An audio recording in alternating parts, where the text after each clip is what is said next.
रामकृष्ण हरी मंडळी, आपल्या भक्ती चॅनलमध्ये तुम्हा सगळ्यांचं खूप खूप स्वागत. आजच्या व्हिडिओमध्ये आपण बघणार आहोत पार्थिव शिवलिंग कसं बनवायचं. शिवपुराण कथेमध्ये सांगितलेला सेवा आहे ही, जी आपल्याला श्रावण महिन्यात करायची आहे. लवकरच श्रावण महिना सुरू होणार आहे. तर बघा, तुम्ही हे जे पार्थिव शिवलिंग आहे, अतिशय प्रभावशाली सेवा आहे तुमची मनोकामना पूर्ण होण्यासाठी. बघा, तुम्ही सोमवारी करू शकता किंवा श्रावण महिना सुरू झाला तरी पूर्ण श्रावण महिनाभर तुम्ही हे करू शकता, किंवा फक्त श्रावण सोमवारी सुद्धा करू शकता. आता पार्थिव शिवलिंग कसं करायचं तर बघा, आपल्या घरांमध्ये, आपल्या अंगणामध्ये कुंड्या असतात म्हणजे झाडं लावलेलं असतात. आपण तुळशीचं रोप सोडून कुठल्याही कुंडीमध्ये तुम्हाला फक्त लिंगाची अशी आकृती तयार करायची आहे. फक्त लिंग, जलाधारी वगैरे काढण्याची गरज नाही, फक्त लिंगाची आकृती तयार करायची आहे जशी चित्रामध्ये दिसते. तिथलीच माती घ्यायची आणि करायचं. ठीक आहे. आता तुम्हाला सांगते पूजेचं साहित्य काय. ताटामध्ये भस्म, शुद्ध गाईच्या तुपाचा दिवा, कापूर, बेलपत्री, अक्षदा म्हणजे पांढरे तांदूळ. त्याचबरोबर बघा, तुम्ही 108 पांढरे तांदूळ घेतले किंवा 108 कुठलंही धान्य घेतलं तरीही चालेल. आता 108 बेलाची पाने आपल्याला मिळत नाहीत, तर मग कुठलंही एखादं बेलाचं पान मिळालं तरी ठीक आहे, आणि बाकीचं मग 108 तुम्ही कुठलंही धान्य घेऊ शकता. पंचामृतामध्ये दही, दूध, तूप, मध, साखर तुम्ही एकत्र करूनही अर्पण करू शकता, किंवा मग सेपरेटही अर्पण केलं तरीही चालेल. त्याचबरोबर काळे तीळ, हे सगळं साहित्य आपल्याला आपल्या घरातच मिळतं, कुठेही बाहेर जायची गरज नाही.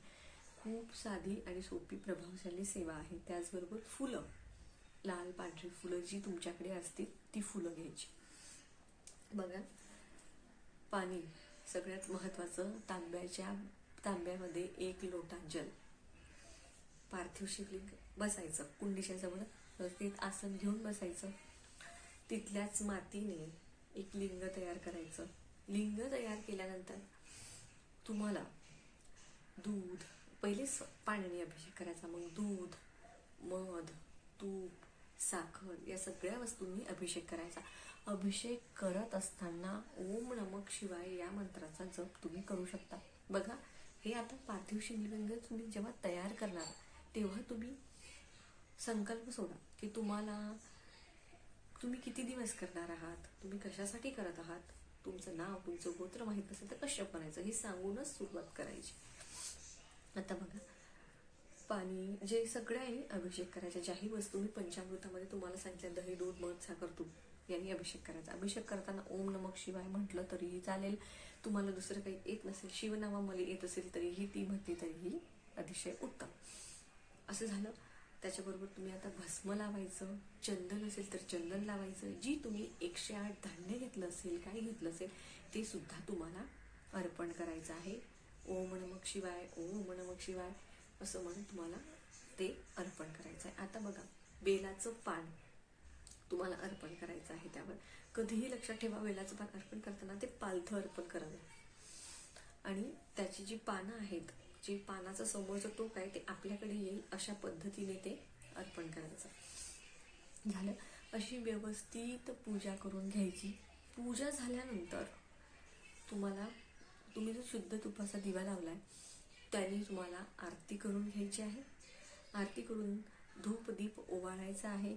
त्याचबरोबर बघा, कापूर लावायचा आहे आणि मनोभावे भोलेनाथांना प्रार्थना करायची आहे. तुमची मनोकामना असेल ती सांगायची आहे. तुमचं अटकलेलं काम असेल, काही असेल ते तुम्ही सांगायचं. आणि तुमची फक्त मी तुम्हाला एकच सांगेन की तुम्ही जेही कराल ते मनाभावापासनं कराल आणि श्रद्धेने करा की तुमचं ही मनोकामना पूर्ण होईल. अगदी साधं सोपं पार्थिव शिवलिंग करणं म्हणजे खरंच खूप, म्हणजे मी तुम्हाला सांगू नाही शकत, हे खूप जास्त प्रभावशाली सेवा आहे. तर तुम्ही आवर्जून, आणि श्रावण महिना सुरू होते, असं म्हणतात की शिवतत्व श्रावण महिन्यात पृथ्वीवर जागृत असतं, तर तुम्ही आवर्जून श्रावण महिन्यात तुम्हाला जमेल तेवढे तिथी वार हे ते काही बघायचं नाही. तुमच्या मनाला वाटलं ना तुम्ही कधीही करू शकता, पण श्रावण महिन्यात जास्त प्रभावशाली ठरतं. त्यामुळे तुम्ही सोमवारच्या सोमवारी केलं तरीही चालेल, सेवा म्हणून केलं तरीही चालेल, तुमच्या मनालाच किती प्रसन्नता वाटेल ते बघा. त्याचबरोबर बघा, तुम्ही एखादं फळ तिथे प्रसाद म्हणून ठेवू शकता आणि नंतर तो प्रसाद तुम्ही वाटून द्यायचा. आता बघा, तुम्ही जो तुपाचा दिवा लावला आहे, त्यांनी आरती केली, धूप दिवे ओवाळलं, आता 15-20 मिनिटानंतर तो दिवा जेव्हा शांत होईल, तो दिवा जेव्हा शांत होईल तेव्हा तुम्हाला तिथेच त्याचं विसर्जन करायचं आहे, त्याच कुंडीत. दुसरीकडे जाऊन कुठे काही करायची गरज नाही. 1 लोटा जल घ्यायचं आणि त्याच्यावर सोडून द्यायचं, त्याचं विसर्जन तिथेच होतं. तर अशा साध्या सोप्या पद्धतीने तुम्ही श्रावण महिन्यामध्ये पार्थिव शिवलिंग तयार करून त्याची मनोभावे पूजा करा. भोलेनाथ तुमच्यावर नक्की प्रसन्न होतील आणि तुमच्या चांगल्या इच्छा नक्की पूर्ण होतील. व्हिडिओची माहिती जर तुम्हाला आवडली, महत्त्वपूर्ण वाटली तर व्हिडिओला लाईक नक्की करा. रामकृष्ण हरी. जय श्रीराम. जय गजानन.